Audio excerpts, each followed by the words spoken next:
Hi, this is Jackie Murray with Ask a Tech Teacher. I'm your guide through these 32 lessons in the Structured Learning Technology curriculum. This is second grade and we're in lesson 22. This is my body. Now, it's really more about filling in templates. But we call it My Body because most second grade classes do study My Body, and we use that to teach templates. So, but you can do it really. It doesn't have to be with the human body. It could be parts of an animal or a plant or anything you want to use there. Anything will work fine because it's the same idea that they have a template. They have the whatever they're describing. They have lines here that they fill in. They have to know how to get the text on that line, how to make it small enough, those kinds of things. So whatever works for you is fine. Actually, I think in the 7th edition, we'll probably rename this to be templates or something else. But here you go. The camera roll may or may not be new to second graders, so be aware if if you do this student picture one, you may find out that you're using the camera roll if you have if the students took a picture of each other. We'll get into that when we get down to label picture, but that's why you might use camera roll. Okay, so you want to make sure whatever terms you're using are the same ones being used by the grade level team. So verify that you're all on the same page with that. And make sure the templates you're going to use, any of these, are somewhere students can access them. Their digital portfolio, or you pushed it out through Google Classroom, or there's a spot on the server they can go and download. Really useful skill. So be very comfortable saying it's on this file folder in the server, go get it and download it. Really good skill for them to know how to do. All right, and then do have a list of human body websites in it collection on your internet start page so that students can access it. And there will be students who get done early and you don't want them bored. There's some really good human body websites. Go on Ask a Tech Teacher blog, askatechteacher.com. Under websites, under human body, you'll find some really good ones you can use. So warm up with keyboarding. They're second grade. By the end of this year, you really want them ready to start on speed and accuracy. So that won't be a problem as long as they're practicing as much as possible.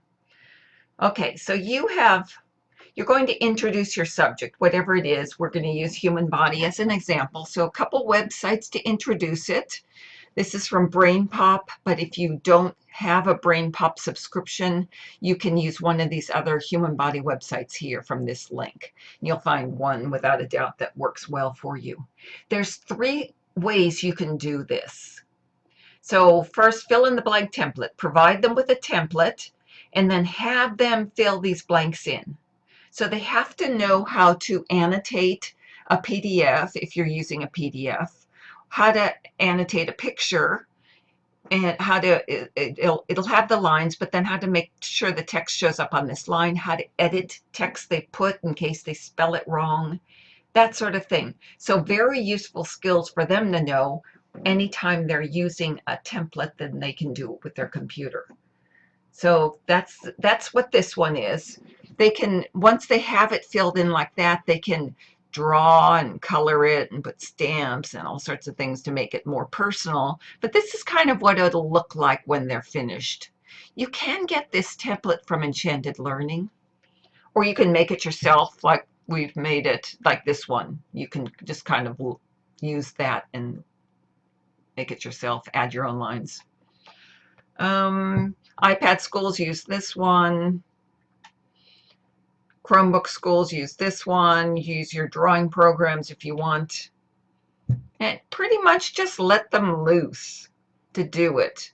Your choice whether you let them see what this is, what the answers to all these are, or whether they have to come up with them. Let's see if it's in the student workbook. And it is in there. So if you have the student workbooks, they could. You encourage them not to try to fill it in on their own first and then go and look and fill some in.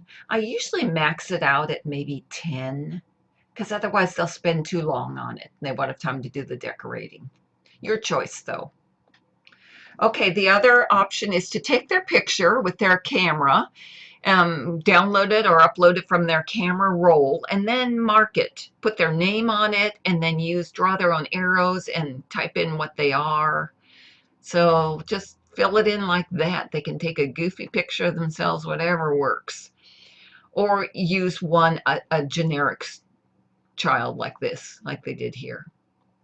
And it's the same idea as this one up here. It's just using their own picture. Kids love this one. They really love having their own picture and then marking it up with the parts of their body. So this is kind of a cool one. Another one is to do it with an avatar or a robot or something like that, where they use that.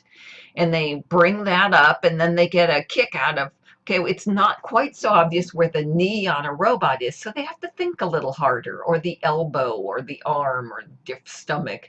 They have to think a little harder about where these parts are. So sometimes that's a really good idea. And then have them fill that in. Save the drawing. They can submit it to you if you're using it for an assessment. They can print them out if you're going to decorate your walls in the classroom with them. They can save them definitely for the end of your slideshow, so they can show everyone what they did, because they're usually pretty cute. Let's see if we added anything in here that we didn't talk about yet. Here's in their student workbook, they have this. So if you want to use this, all they have to do is annotate the student workbook and add it, and then save this picture with a screenshot, and then save it to their digital portfolio or send it out to you or to themselves. That's really it. Okay, guys, have a great week. Let me know if I can help you with anything. See you in a week. Bye.